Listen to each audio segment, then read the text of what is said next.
Viewers, আজকে আমি এমন একটি অ্যান্ড্রয়েড অ্যাপস নিয়ে কথা বলবো যে অ্যাপসটির মাধ্যমে আমরা আমাদের অ্যান্ড্রয়েড ফোনের সাউন্ড বাড়িয়ে নিতে পারি। তো অনেক সময় দেখা যায় আমাদের অ্যান্ড্রয়েড ফোনের ডিফল্ট সাউন্ড খুবই কম মনে হয়। তাছাড়া আমরা যখন মোবাইলে কথা বলি, যদি ইনকামিং সাউন্ডটা কম থাকে তাহলে আমাদের কথা শুনতে অনেক অসুবিধা হয়। তো আমি যে অ্যাপসটি নিয়ে কথা বলছিলাম সেই অ্যাপসটি ডাউনলোড করার জন্য প্লে স্টোরে চলে যাচ্ছি। তো প্লে স্টোরে গিয়ে লিখবো ইঞ্জিনিয়ারিং মোড। যে ইঞ্জিনিয়ারিং মোড চলে আসছে, ফার্স্টে যে অ্যাপসটি চলে আসলো এমটিকে ইঞ্জিনিয়ারিং মোড, সেটি ইনস্টল দিন।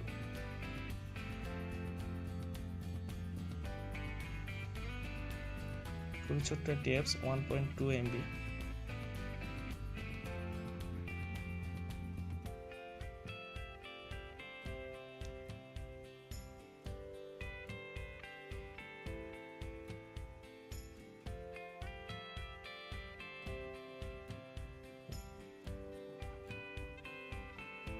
হ্যাঁ, আমাদের ইঞ্জিনিয়ারিং মোড এই অ্যাপসটি ওপেন করছি।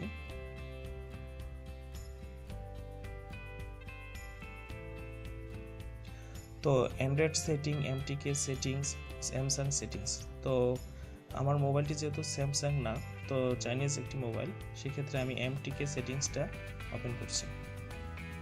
এখানে অনেকগুলো অপশন থাকে, তো আমি পরবর্তীতে চলে যাচ্ছি। এখানে হার্ডওয়্যার টেস্টিংয়ের মাঝে অডিও সেটিংসটা আছে, সেখানে চলে যাচ্ছি।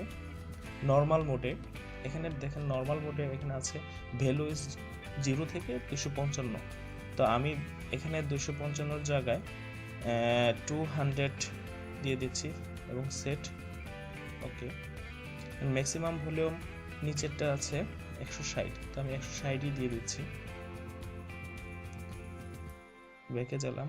হ্যান্ডসেট মোড এটাতেও আছে 0 থেকে 255, তো এখানেও আমি 200 দিয়ে দিচ্ছি ওকে। এবং ম্যাক্সিমাম ভ্যালু 160, এটাও 160 দিয়ে দিচ্ছি। ব্যাকে গেলাম। লাউড স্পিকার মোড, আমাদের মোবাইলে কোনো ধরনের গান, FM রেডিও চলে, যেটা লাউড স্পিকার দিলে যে মোডটা আসে সেই সাউন্ডটাকে আমরা বাড়িয়ে নেওয়ার জন্য এই অপশনটা চালু করে দিচ্ছি। 200 দিলাম এখানেও ওকে। ম্যাক্সিমাম ভ্যালু 160, এখানেও 160 দিয়ে দিলাম। তাছাড়া হ্যান্ডসেট লাউড স্পিকার এখানেও 200 দিয়ে দিচ্ছি, সেট ওকে। 160 ওকে। তো এভাবে আমরা আমাদের এই সাউন্ডটা এখন বাড়িয়ে নিলাম। তো সফটওয়্যারটি ক্লোজ করে যে কোনো অডিও ফাইল প্লে করে আমরা এখন দেখতে পারি, তবে দেখা যাবে যে আমাদের আগের ভলিউম থেকেও এখন আরো অনেক বেড়ে গেছে। ভালো থাকবে সবাই।